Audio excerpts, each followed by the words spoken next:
اللهم صل وسلم على سيدنا محمد وعلى سيدنا محمد. دلیل خود عبد عزمان بانکرن ایرو روشبونا محمد علیه الصلاة والسلام ایرو روشبونا بنوفانیا و خود تعالی خلاقی کردونه کر و محمد لسر دنیا ایچه من رجالكم ولكن رسول الله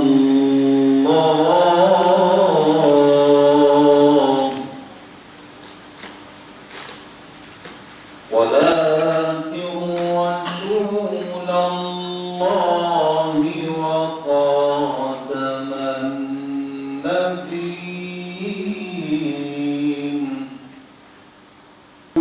وفم الزمان تبسم وسلم.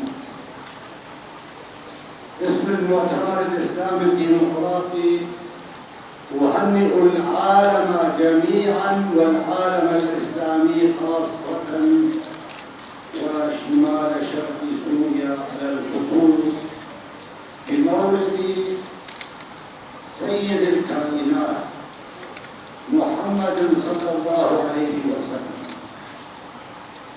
أحبتي، في كل مناسبة من هذه المناسبات تحتدم النقاشات بين كثير من العلماء وعلى كثير من الفضائيات هل الاحتفال بالمولد جائز أم غير جائز؟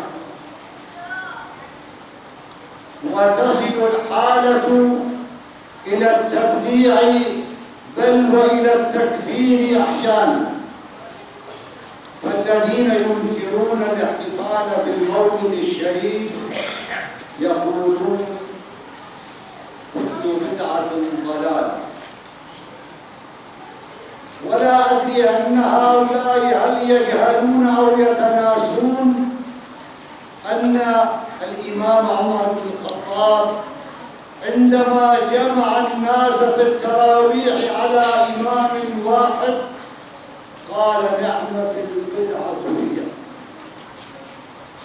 إذن البدعة التي لا توافق قواعد الدين لا شك أنها ضلالة، ولكن إذا دخلت ضمن قاعدة من عموميات الدين فقد يتحول إلى واجب أيضا.